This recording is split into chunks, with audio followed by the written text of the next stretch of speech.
egiten du tigre batek? Nola egiten du mejilloi batek? Mejilloi batek? Aizu, gauza normaltxeagoak eskatu niri. Ze doinu dute hitz esanek. Tigreak, mejilloiak, hitz esanak, hau zer da, miluzeko eroglifiko bat edo jendeak lo hartzeko erabiltzen duen bertsoen programa hori? Errespetu pixka bat, hau hitzetik hortzera da. Eta gaurkoan, Mejillon Tigre kolektiboko kideak elkarrizketatuko ditugu. Eider Radeletx eta Ane Zubeldia. Hitz esana emanaldiaren bira bukaerari buruz hitz egiteko elkartuko gara eurekin. Bertsorik ere ez da faltako Iruñeko bertso afari merindako bertsoaldiak eta Oiartzungo saio musikatuko bertsoaldiak eskainiko dizkizuegu. Ongi etorri Mejillon Tigreren hitzetik hortzerara.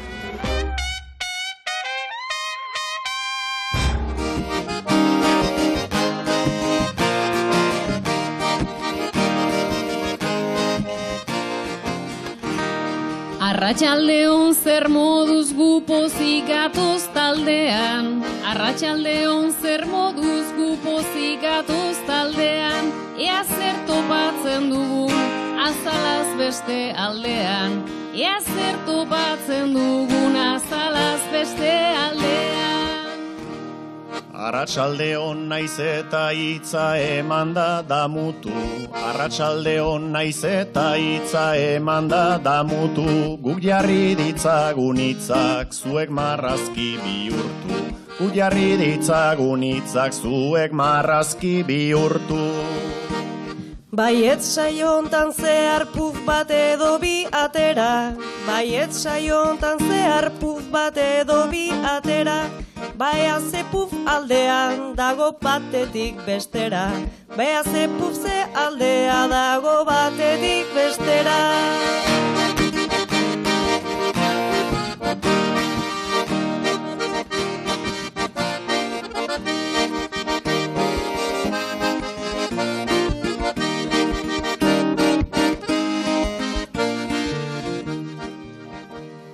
Zalantza izan dadila jakin minaren palanka. Zalantza izan dadila jakin minaren palanka. Berez horixe baikara, zalantza bata bianka.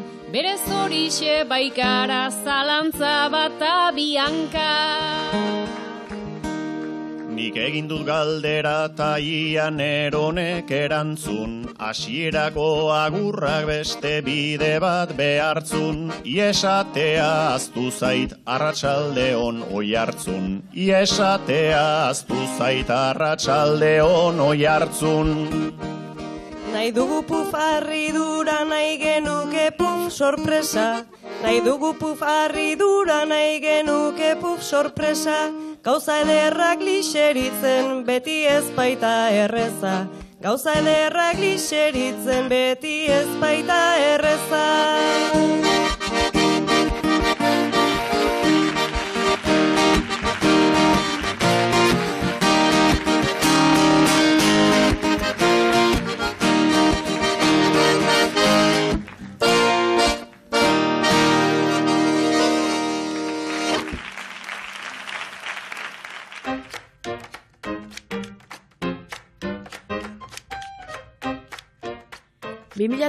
an hasi zuten hitzesana emanaldiaren birari, maiatzaren 31an emango diote bukaera Mejillon Tigre kolektiboko kideek. Espoken gorra egiten, oholtzaz oholtza ibili dira Eider Radeletx eta Ane Zubeldia poesiazale eta poetak. Poesiaz, bertsoez, hitzaz eta hitzez hitz egiteko elkartu gara eurekin Errenteriako Lekuona fabrikan. Ane, Eider, Mejillon Tigre kolektiboa da, baina zuek bizarete.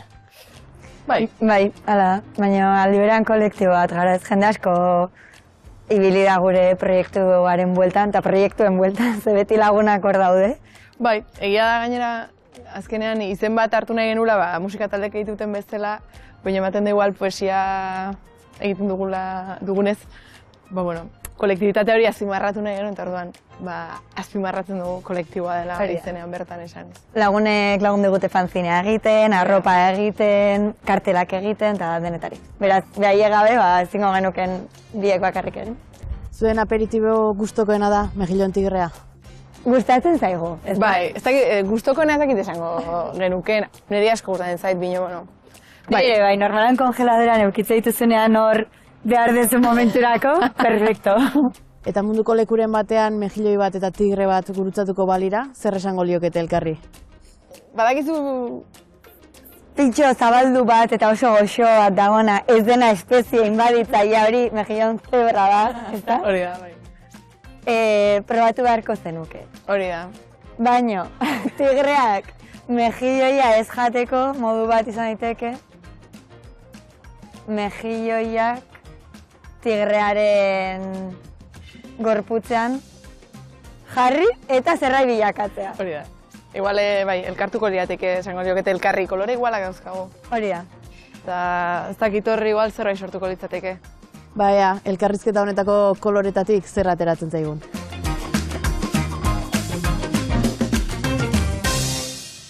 Orain dela egun batzuk, egon zineten biak, egon zineten Nafarroko Antzerki Eskolan, alkatearekin, esaten zabalgunekoak burua estu genuela. Esaten. Ez dakit goratzen zuten, baina hemen daude testigu batzuk entzun genuela, eta esan zen duten hori.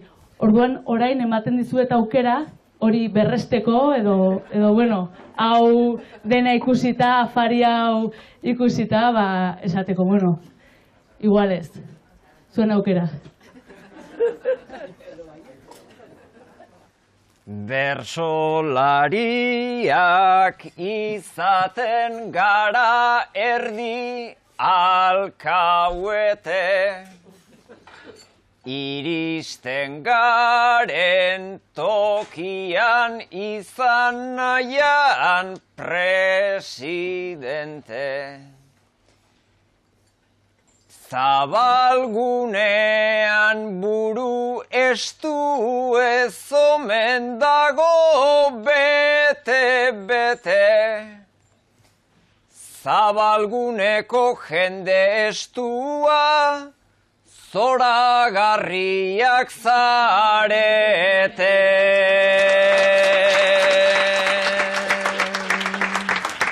Auzo burgesa omen da, sustraik dio eskuin ezker, baina zeinen jende xika, hemen gaude zuei esker, konparatuta zer den Iruña, hasi gintezkenak laizter, alde zarrean maiz makarroiak, ta hemen berriz lau plate.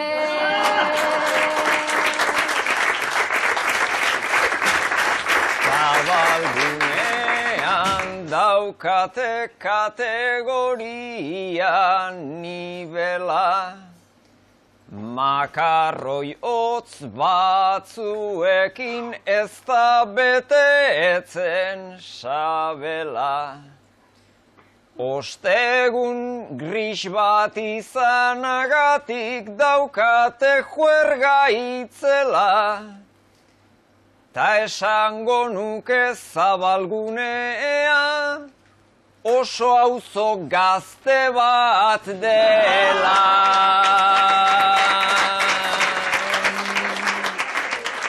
Sustraik azaldu egin du, goran gaztea asanblada, gu hemen gazteak gara, esan behar da kamarada. Baina txikia edo zarra, ze binomio txarra ara, gazte izatea bizi honetan, espiritu kontu bat da.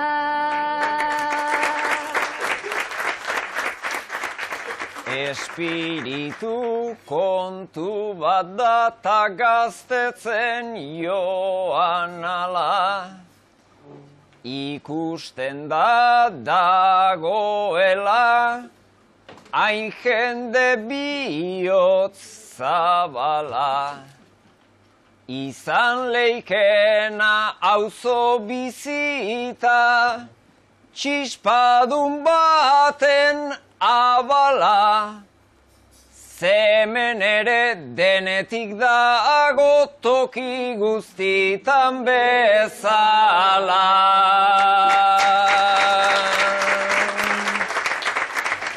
Berskata zaran etxea, edo kaidosen zona, barkatu fama ona ez da, alde honetan dagona.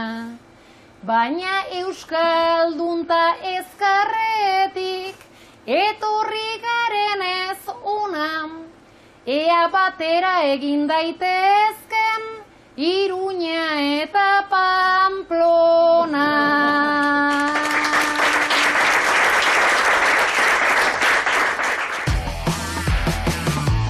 Laguntza eskatzen dakigu, ala egoa dugu sostengu. Arrainak mutxu eman nahi badu, nola adierazten du. Torri Mirenta, Alaia. Bueno, bart gauean kokatuko gara.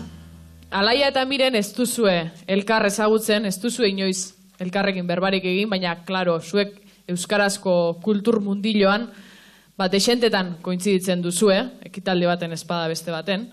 Elkar gustoko duzue, pixka bat gehiago urreratuko zinatekete elkarrengana, baina pixkat lotxa eta pixkat nola egiten den hori. Oiartzungo udaletxeko aretoan, antzerki bat egonda zazpiretan. Miren, sartzeko hilarara urreratzean ikusi duzu hilaran zegoela Alaia, eta apur bat nerviosa jarri zara eta disimulatzen saiatzen zabiltza.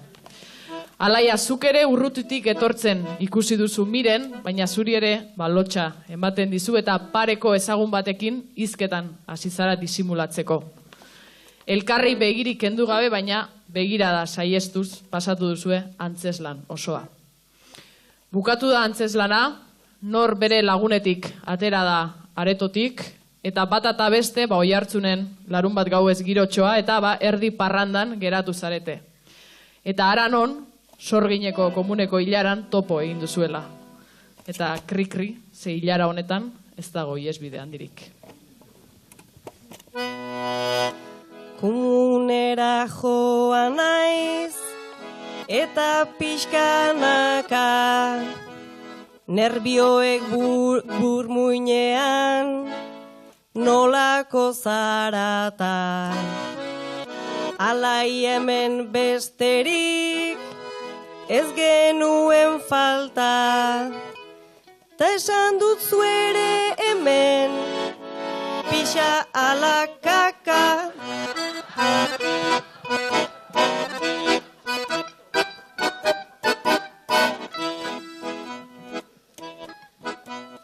Pixa esango dizut, ez baitaukat presik, zu ikusi artean, eneukan estresik.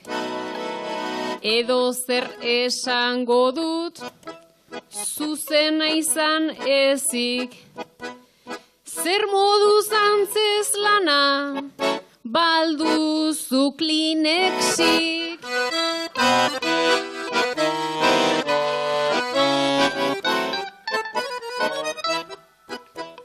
Kleenex bat eskatu dit, ai ama, zikin bat doblatzeko, poltsikoan lana. Atera dut tan nahiko, ondo dago dana. Eta esan diot nahi, baduzu erdi bana.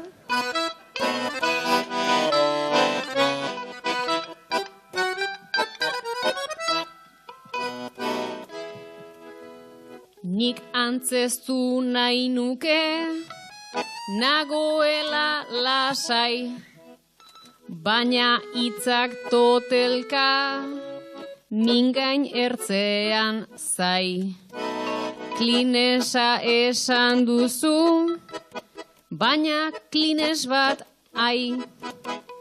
Erabilita bota, ez zaitut egin nahi.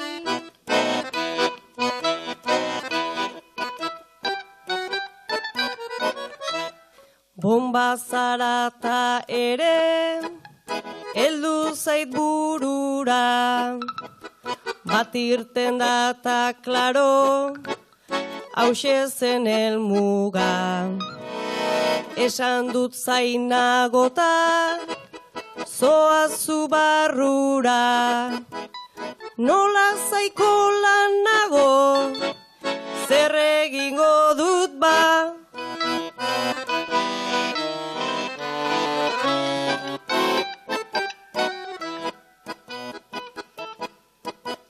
Nola esan prosaz bertsoz, klines baten postan, nahi zintuzket Espainen, eskuineko koxkan. Mesa notxeak nola, lirikaz diostan, guazen irakurtzera, eun zaldi trostan.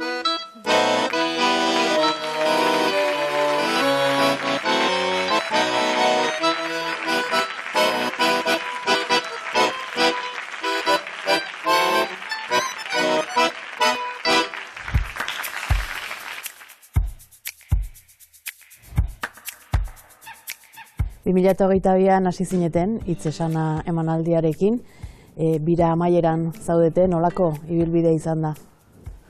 Jo, oso ona, Bai, nik uste dut espero genuna, baino hobe. Ez dakiz espektatiba geneukan ere bai hasi ginenean, ez nuke esango ezer konkretuaren bila ari ginenik. Ikusi dugu, ze lehen bagenuen beste emanaldi bat, 2016 inguruan, eta hor beste poesia mota bat egiten genuen, eta iritsi ginen publikora, baina modu konkretu batean. Oso poesia eredu zehatzago batetik, tradizionalago batetik. Eta orduan iritsi zitzegunean izkibridoak bekarekin hau egiteko aukera, erabaki genuen ez genuela hortik tiratuko eta egingo genuela hain justu ere guk nahi genuena. Guk poesia ulertzen dugun bezala, geniten ere poema batzuk ezin zirela, edo ustez ezin zirela liburuetan jarri, ez zutelako forma, liburuko forma, orduan esan genuen honekin zeingo dugu. Eta erabaki genuen emanaldi bat egitea, beste bat, baina urrunduz aurrekoaren intensidadetik. Nik uste ez genuela espero guri gustatzen zitzaigun horrek horren harrera hona eukitza. Eta zer da poesia zuentzat, edo zuek nola bizi duzue poesia? Azkenean gure poesiak uzten digu gauzei buruz hitz egiten modu pertsonal batean, modu konkretu batean, begirada bat ematen gertatzen diren gauzei, eta horiek hitza jartzen. Badela modu bat jendearekin konektatzeko. Aurkitu dugula modu bat jendearekin konektatzeko zuzenean.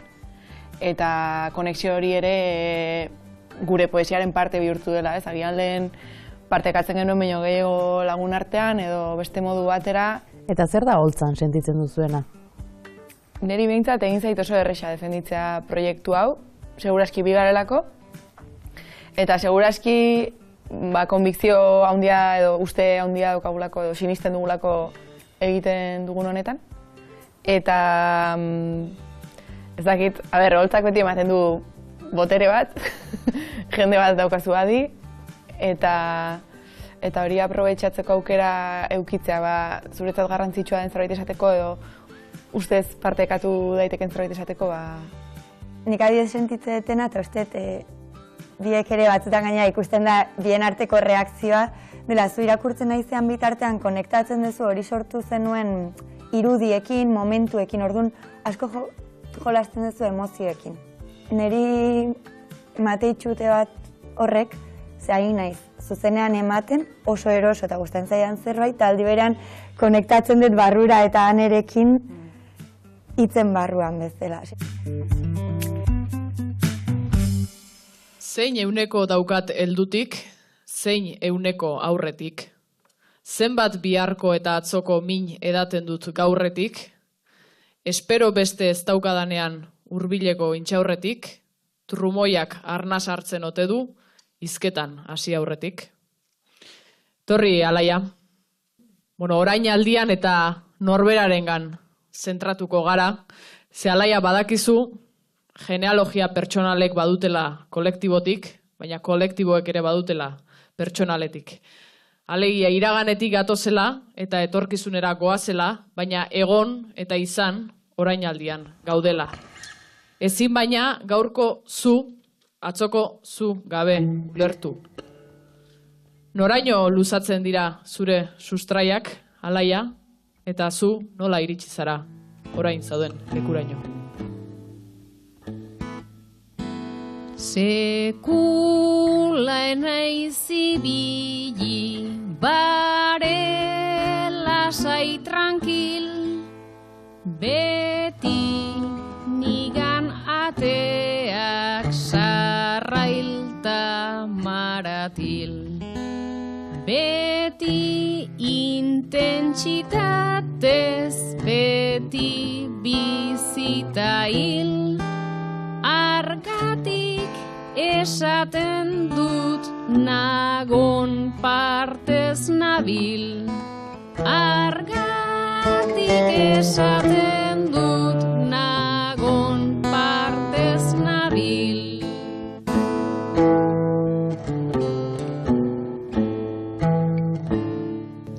Nola iritsi naizen, nola baina nora, oarkade pasa zait bizitza denbora.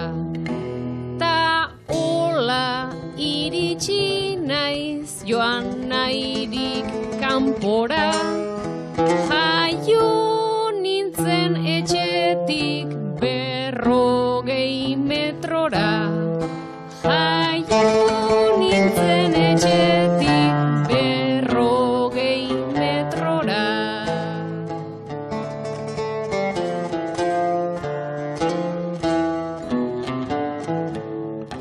Horixe gara berez geure herria tama, gure etorkizuna, gure iragana. Ta oinez ibili naiz urteetan barna, erortzen ikastea da urrengo plana. Erortzen ikastea da urrengo plana.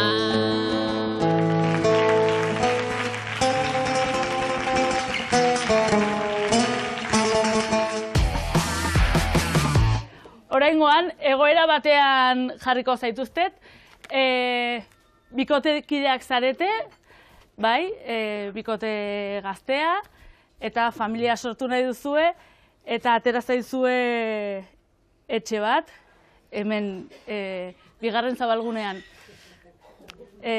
batek esaten du baietz, aukera dela, eta besteak ezetz. Zuek erabaki.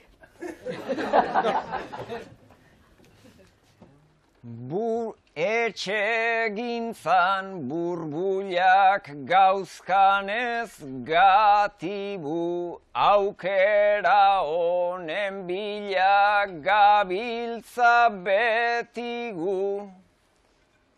Ta etxe hontan ia jainko dirudigu. 8 logela daude ta komunak 3.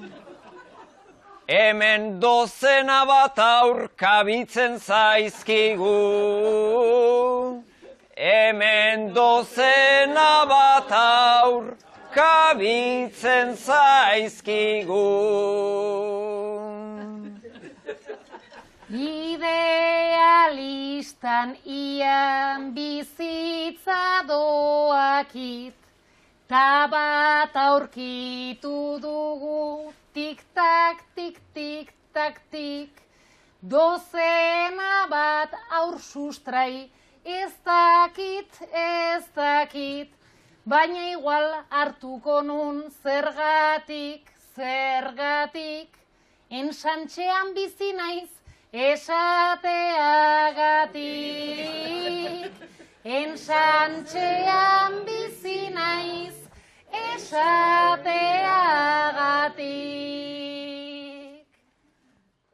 Beraz hartu nahi duzu ospearen karga, naizta gero etxea bankuak enbarga, bizitza nola ezten poztuta amarga, gaur zatartu liteke eder zena barda, ta serretzeko ere lekua behar da. Ta serretzeko ere lekua behar da. Aserretzeko ere hori da hori marka, maitasunan behar baitan batzutan aparta, ados hemen eduki dezakegu talka, aldiz pentsa ezazu atalka, atalka, 10 logela eta garajea falta. 10 logela eta garajea falta. Hemen biziko gara bueno ejem tira, alde zarretik heldu gara urrutira, ta orain ilusioa nola erretira, ipiniote zara prezioai begira, hemen txolloak ere garestiak dira. Hemen txolloak ere garestiak dira. 150 metro espazioaina argi, merkea izanen ez da banuen nabari, baina zuk esan duzu horren zela handi, beraz ekartzen ditut ideia ugari, eraiki genitzake 8 Airbnb. Eraiki genitzake 8 Airbnb.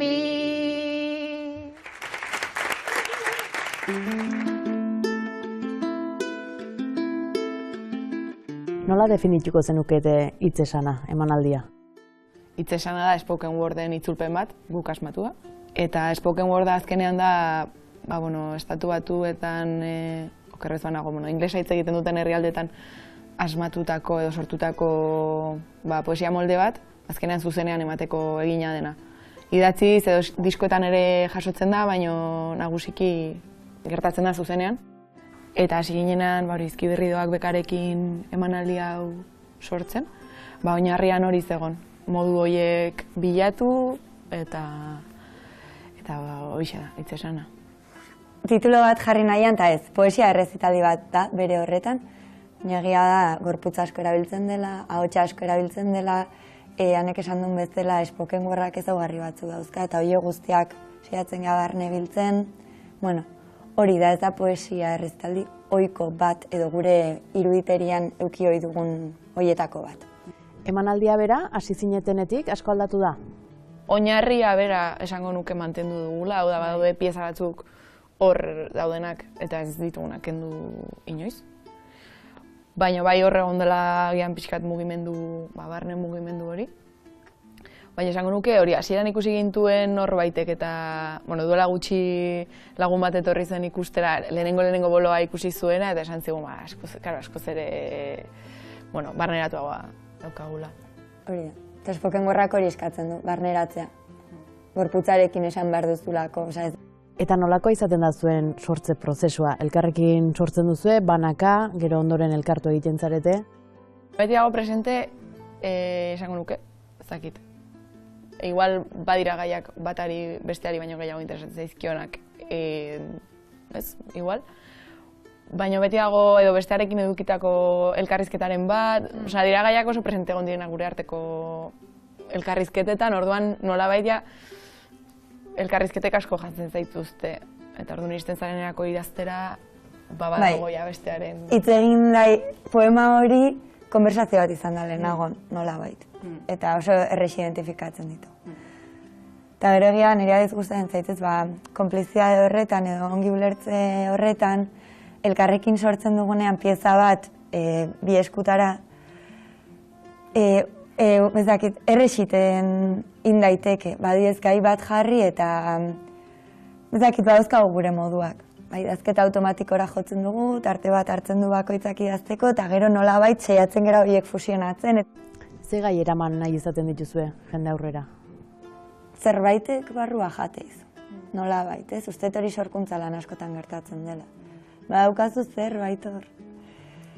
Hasieran oso bizterala den, oso erraietatik ateratakoa, gero pasatzen dena pixkat ja maila analitiko batera buruan, izan daiteke gai bat urteak egon daitekena hor, edo ez, edo oraintxe munduko agintariek egin dute zerbait haserre zaude, edo irudi bat daukazu eta hori adierazin duz. Bueno, dira gauza batzuk hor barnean daudenak. Eta gero hori askaditzak ez du lagunekin, edo zure buruan daude, edo. Eta iristen da momentu bat esatezuna, honi buruz, idatzi nahi dute. Ez dugu bilatu adibidez gai belaunaldiari dagozkion gaiak esplizituki egitea, baina hor daude. Azkenean guk egiten dugunak gu inguratzen gaitun hori hartuko du, ez? Eta gero bai esan genuen ez genitura landuko gure gorputzei potentzialki gertatu ezin zitzaizkien gaiak. Orain jolas bat egingo dugu, hitz eskutua. Orduan zu saioa ez duzu jakingo hitza, begiak itxi edo buelta eman edo... Bale? Hitza da... Hau, hemengo toki bat, bai? Irakurtzen duzu ez esan, badaz badere?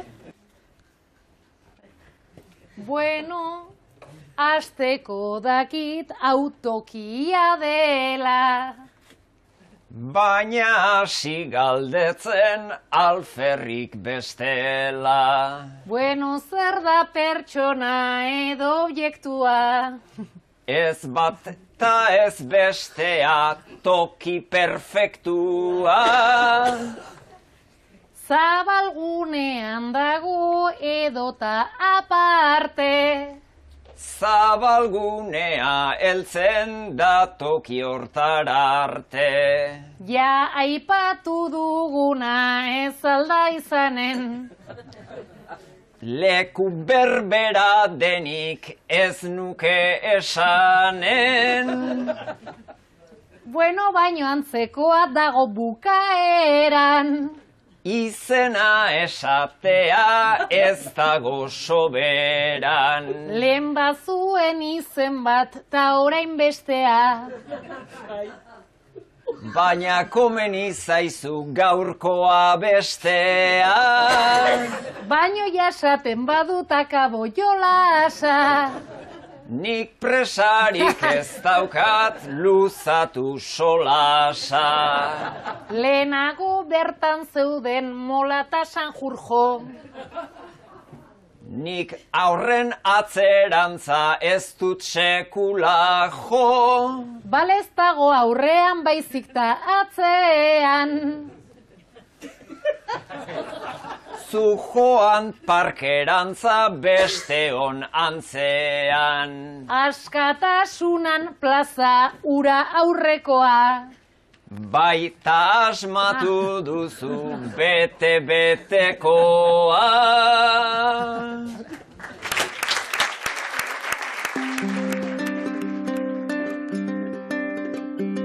Egiten duzuena bertsolaritzatik hain urrun ere ez dago, baina improvisazioak ze leku duzuen emanaldi batean? Ez dago urruti, nire aspoken gorrak leku askotatik hartzen dula. Eta, improvisaziotik badago zehose. beti egokitzen gara goazen leku horretara. Uste, monologotik ere hartzen duela, ez bakarrizketatik zertxo bait. Uste, hitza denez ematen digula aukera momentuan zerbait aldatzeko, zerbait moldatzeko. Bai, badago hor zerbait beti ez dena berdinat. Hitzetik hortzeran gonbidatu guztiei galdetzen diegu zein den beren bertsoaldi kutxuna, zuena zein da? 2023an Bizkaiko bertsolari txapelketan, ez? Finalean. Finalean, bai. Buruz, kartzelako lanean. Nere Ibarzabale kantatu zion laguntasunari eta denboraren igaroari. Eta hane nola zen? Zai, bukaran esaten du lagun baten pixukidea izango litzakela eta kaktusak eduki eta lehioak garbitu eta gustura engoliokela jardin bat bere lagunari. Eta uste dut eta egun hori. Ongiru ditzen mazaizue, entzun egingo dugu. Kasualitate hutsa izan zen, baina orain, inoz gertatu jatzun onena dala uste dozu.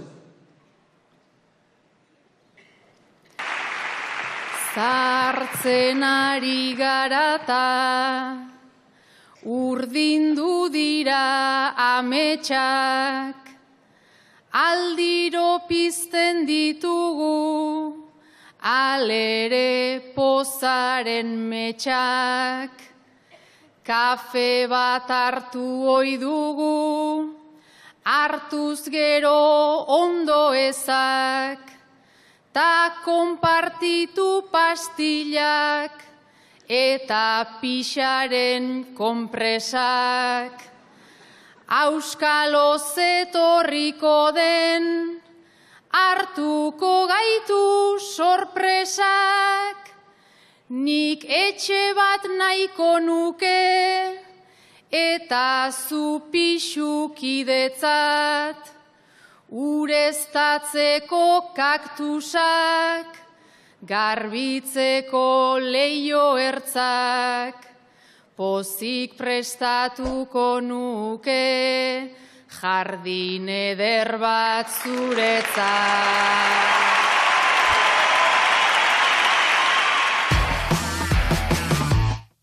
Zer esango didazu banoala esaten dizudanean?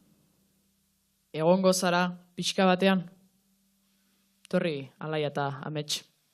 Zuek bikote izan zineten, bikote harreman bat izan zenuten, baina Alaia urruntzen joan zinen inolako azalpenik eman gabe.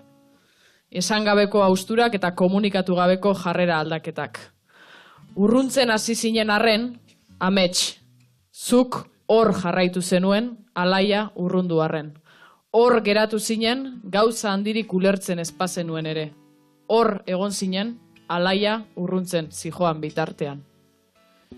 Denboraldi bat pasata, Alaia, kontziente zara Amets hor utzita urrundu zinela. Amets, hor geratze horrek kalte emozional handia eragin dizu.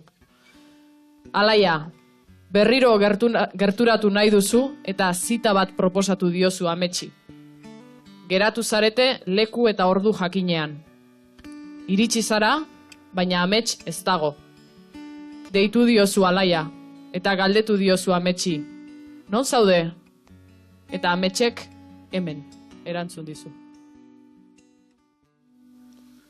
Orraztu ditut melenak, makillatu ditut penak, eta zugana gerturatu nau orain oroimenak. Batzen gaitu asperenak, batu izan gaitu lenak, baina ez dira leku berbera gure bi hemenak. Baina ez dira leku berbera gure bi hemenak.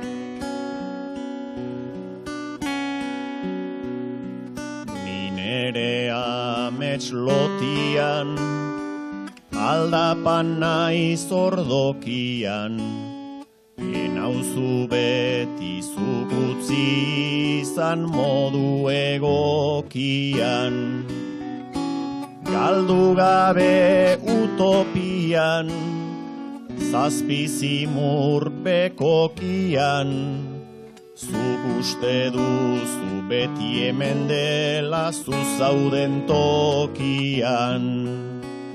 Zuk uste duzu beti hemen dela zu zauden tokian. Aizure keinuta itzen, iesi ibiltzen nintzen, baina sentitzen nuen guztian enbilen isiltzen.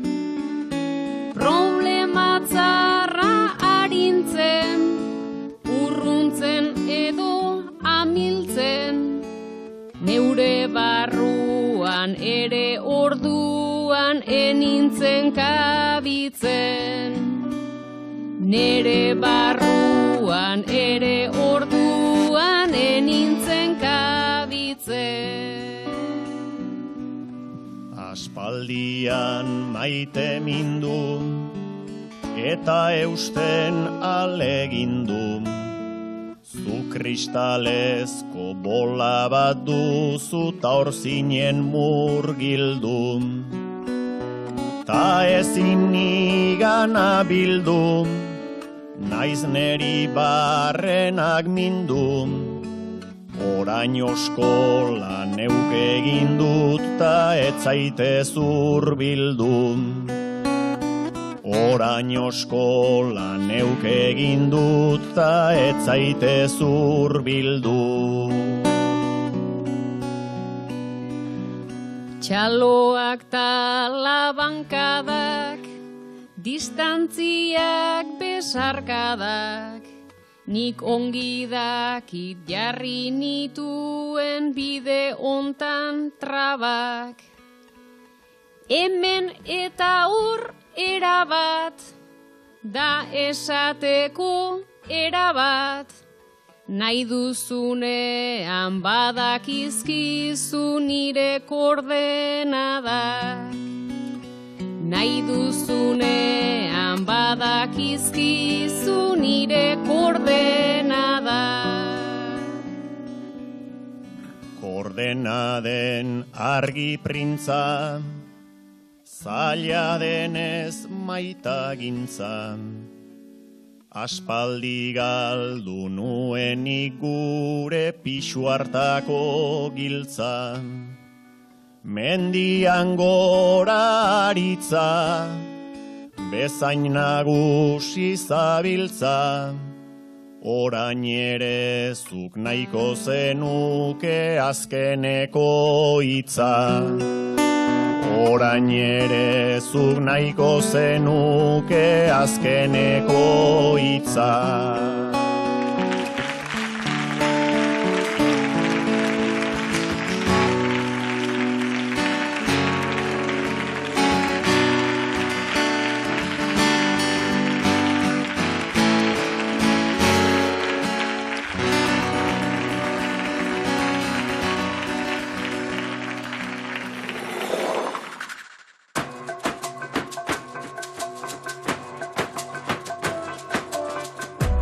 Nafarroa garaiko bertsolaritza ikertzeko deialdia abiarazi du Bertsozale elkarteak. 4.000 euroko diru laguntza esleituko zaio hautatzen den ikerketa proiektuari. Gradu amaierako ikerketak, master amaierako proiektuak, zein bestelako ikerketa proiektu monografikoak aurkeztu daitezke. Ekainaren 10erako aurkeztu behar dira proiektuak, eta deialdiaren oinarriak irubebikoitza.bertsozale.eus atarian dituzue. Saioa, zu bazara Nafarroko arte eskolako ikasle bat, eta gaur, martxoak 27, antzerkiaren egunean, erabaki duzu zure artea kalean egitea. Eta zu sustrai ikusi duzu kalean arte hori ikusten, osea, egiten. Kuadro bat egin dut nik, hain naiz aditua, bakarrik da zuria, Ola aritua, eta zu parez pare, zaude harritua, bai, hau da artea, dekonstruitua, bai, hau da artea, dekonstruitua.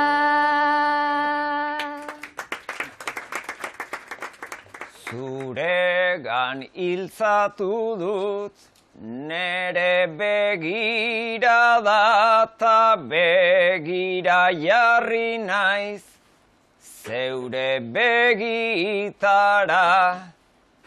Haze aizegoa, aize harrikada, zuria lientzoa da, kuadroa zuzara, zuria lientzoa da, kuadroa zuzara. Arte performatibo honek zebertutre, baina alde zaharrekoen ustetan da kutre. Neri etzait inporta badakizuzuke, ze zabalgunekoek ulertuko dute, ze zabalgunekoek ulertuko dute. Beraz ongi etorri, listoen mundura arintzen baitizute, barruko mindura. Ez dute ulertuko besteon modura, baina egingo dute ulertu itxura, baina egingo dute ulertu itxura. Terapeuta batekin ene ze pasarte ez pintatzeko daukat, nahikoa aldarte, gaur artean eguna ta beitu ze arte, ta hitzarekin segiz, aio gero arte, ta hitzarekin segiz, aio gero arte. Bada eskerrik asko, aio gero arte, haze segregazioa, artea bitarte. Hemen lientzo zuri bat, deitzen dute arte, talde zarrean berriz, mimo bat daukate, talde zarrean berriz, mimo bat daukate.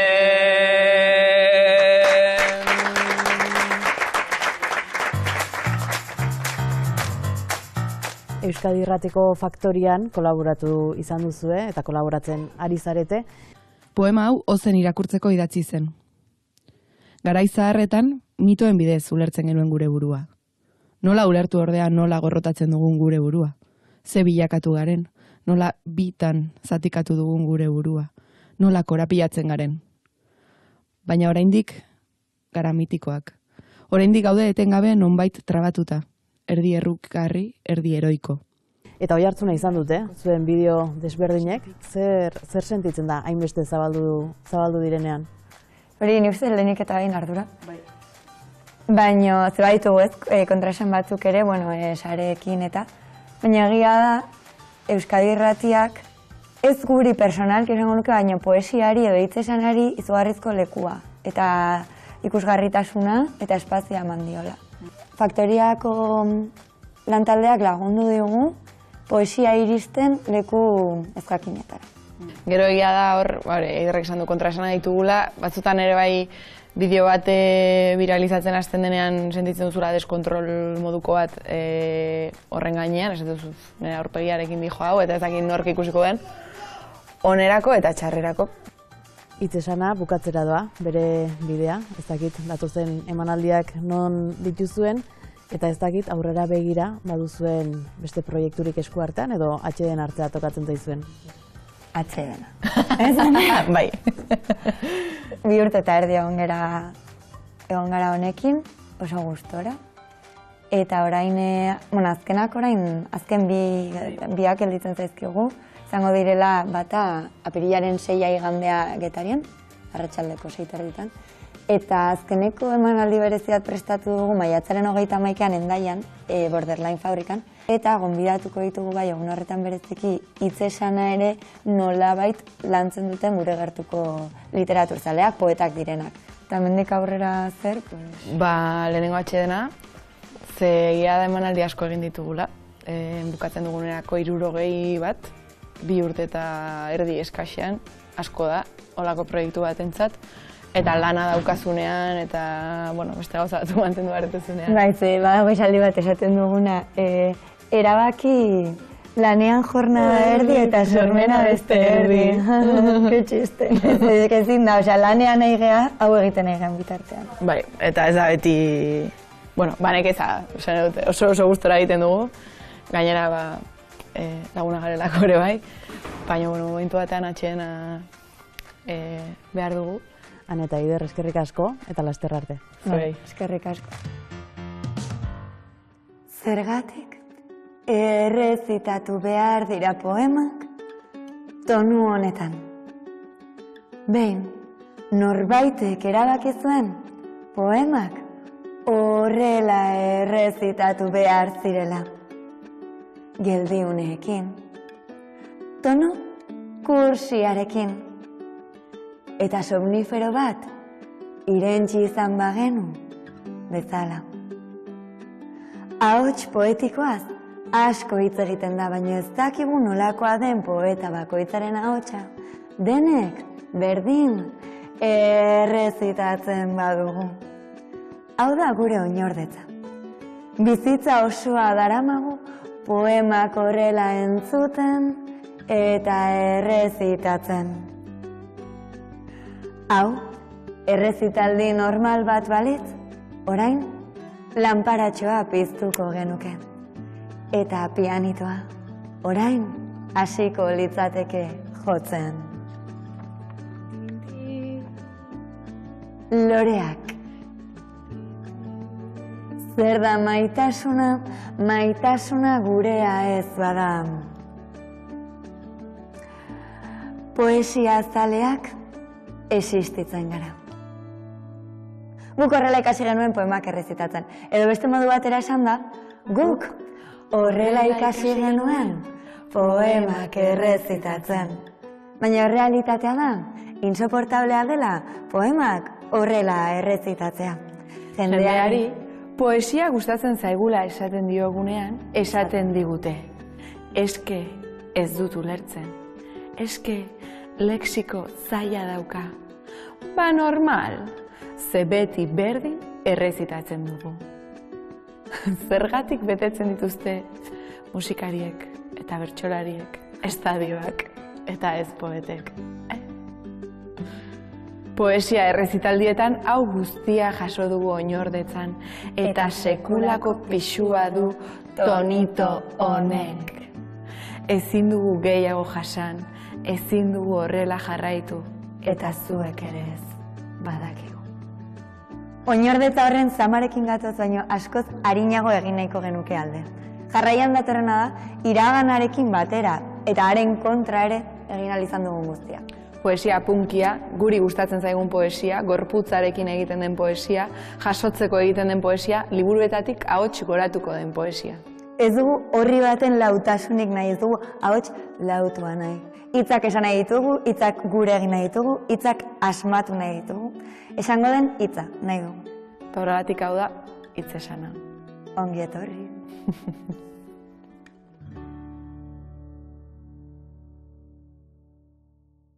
Bota ondoren kontuta berso andana, agur berso batzukin bukatzen da dana.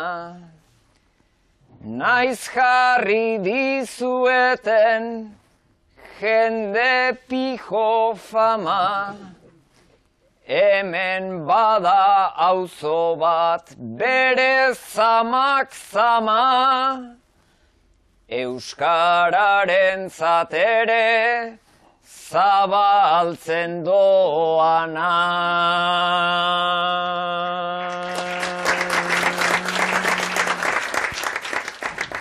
Guraen Sánchez Gertiarta euskaldunena, zuen esku artean sortu izan dena, jendearena eta mugimenduena, gaur bertsoz sartu dugu guk gure eszena. Lehena izan da baina ez pedi azkena.